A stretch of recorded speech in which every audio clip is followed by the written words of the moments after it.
এই পাতিলেবুর গাছটা অনেক দিন ধরেই মানে টব পরিবর্তন করার চেষ্টা করছিলাম, তো বাড়িতে কিছু গ্রো ব্যাগ ছিল না বলে তাই করতে পারছিলাম না।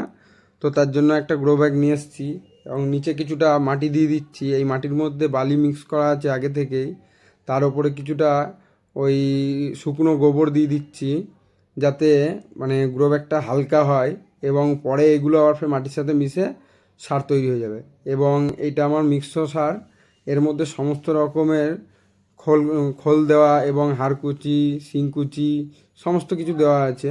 তো ওটার সাথে আবার ফের মাটিতে মিক্স করে নিচ্ছি এবং এই মাটিটাই এবার আবার কিছুটা দেব, তারপরে আমরা আবার গাছটাকে বসাবো। তো এই যে কিছুটা মাটি দিয়ে নিচ্ছি, এই মাটিটা দেওয়া হয়ে গেলে তারপরে আবার গাছটা বসাবো, তার উপর দিয়ে আবার ফের মাটি দেবো।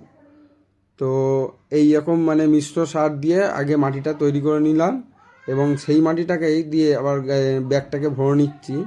এবার এই গাছটাকে আমি বার করে নিচ্ছি এবং এর থেকে কিছুটা মাটি ছাড়িয়ে নেব। মাটিটা ছাড়িয়ে নেওয়ার ফলে তো ওই গাছটা পরবর্তী সময় ওই গ্রো ব্যাগের মাটির সাথে তাড়াতাড়ি বিস্তার করতে পারবে, শিকড়টা তাড়াতাড়ি ছড়াতে পারবে। তার জন্য মাটিটা কিছুটা ছাড়িয়ে নিলাম এবং এবারে গাছটাকে বসিয়ে দিয়ে এর উপর থেকে আবার মাটি দিয়ে ফিল আপ করে দেবো। মাটিটা ফিল আপ করা কমপ্লিট হলো এবং ভাবছিলাম যে একটু জল দিয়ে দেবো, তার মধ্যে দেখছি আকাশে বৃষ্টি চলে এসছে। তাই ভাবলাম আর জল দেওয়ার প্রয়োজন নেই, আকাশের বৃষ্টিতে এমনিতেই জল ভরে যাবে এবং আমার গাছের শিকড়টাও ছড়াতে সাহায্য পেয়ে যাবে।